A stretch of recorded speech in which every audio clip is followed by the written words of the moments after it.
Okay, it's the old Ranch Fairy, and I get a lot of questions about knock tuning with lighted knocks. I'm going to cover that real quick. It's pretty straightforward, and give you some quick tips, and then a little bit of logic behind that. So stay tuned, because that part can be hard for people to ingest.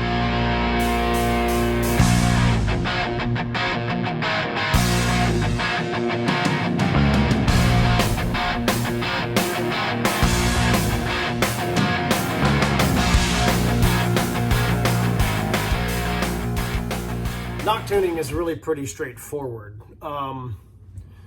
It's the process of rotating your knock, shooting bare shafts, or fletched even, works on that. I have videos on both of those processes. And you are trying to find the spot where your knock sits when you rotate it and you shoot it, and it flies the best.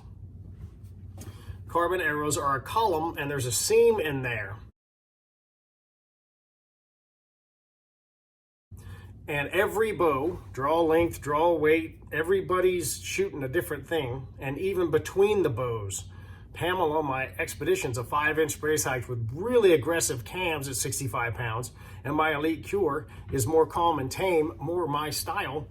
And they shoot completely different setups on the same arrow shaft because they push different at 65 pounds. The really aggressive cam and that short brace height on the Expedition is a completely different kinetic energy machine, which is all a bow is, a fixed kinetic energy machine. More to come on that freaky science and stuff.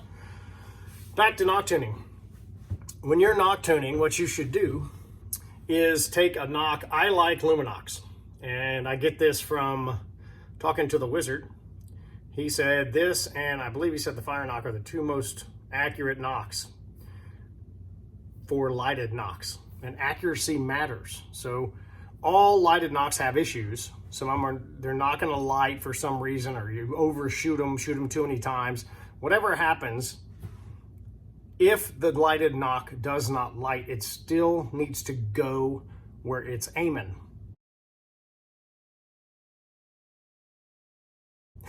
Well, where you're aiming it, right? Luminock uses stock knocks. That's just a stock knock, and you can see it's on their gizmo, right? The other brands, you can look at them on the internet, change the knock itself, generally speaking, and it's a different platform. And that actual little change in the way the knock sits on the string can make a difference. I'm not saying it's going to make a difference every time. I'm saying it can, and there's only one way to find out, and that's to shoot it out to your maximum theoretical hunting distance and see if they're just weird. There is no cheat button.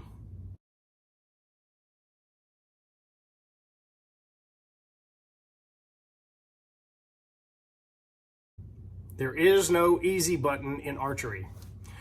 Bow hunting, you got to shoot. You got to spend the time knock tuning, okay?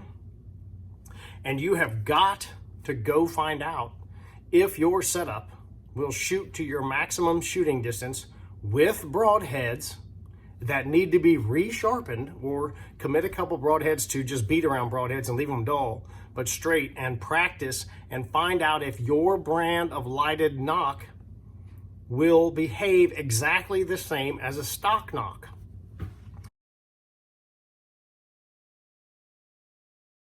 When you're knock tuning, you should have one of your whatever chosen brand, and you should knock tune with that knock because they're heavier, sometimes to the tune of 12, 15 grains heavier. Any tail weight added to the system can be detrimental to perfect arrow flight. Going the other direction, generally speaking, isn't as bad. If you go down on tail weight, it doesn't compromise your arrow flight as much. And remember, accuracy and perfect arrow flight are two key components to penetration. You need to hit what you're aiming at, and it needs to fly straight. So the very quick tip is get your brand of lighted knock and knock tune with that, and then fletch okay? And shoot the lighted nock and a broadhead of your choice, whatever it is, and shoot it to your maximum distance. And see if they misbehave. If they do, you need to say, is that a good idea, or should I just shoot stock nocks and hunt?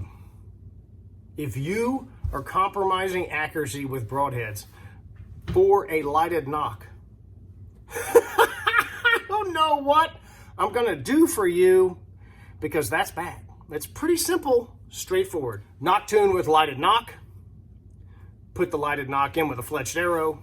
Put a broadhead on the front, the one you're going to shoot, and shoot out to your maximum distance. If there's any variance at all compared to a shaft fletched with a broadhead and a stock nock, you need to tinker or figure it out. I don't know what the solution is there, but I'm not going in the woods shooting a lighted nock if it varies 2 inches left or wanders a little bit compared to a stock nock. When I went to Arizona coos deer hunting, I did not shoot lighted nocks because I was planning to shoot possibly 50, 55 yards. I'm not going to shoot beyond that. That's my personal distance choice. It is what it is. Everybody, whatever. I wasn't going to shoot a lighted nock that far. I was not going to compromise the fact that at distance it may wiggle a little bit different. If you test it out to 80 and your luminock or your lighted nock flies fine, out to 80 with a broadhead, with a broadhead, with a broadhead, with a broadhead, not a field point. Good. Okay, win. Don't try to manufacture a problem. Find out. Bow hunting ain't cheap. Archery's not cheap. And there's very few computer programs that are going to tell you this stuff.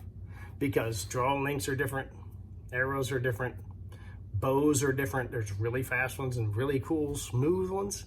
And they are not the same animal.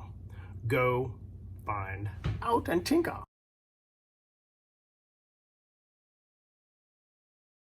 All right, hey, don't forget to donate to the Ashby Bow Hunting Foundation. Hit that subscribe button and the bell, because there'll be more crazy videos coming up.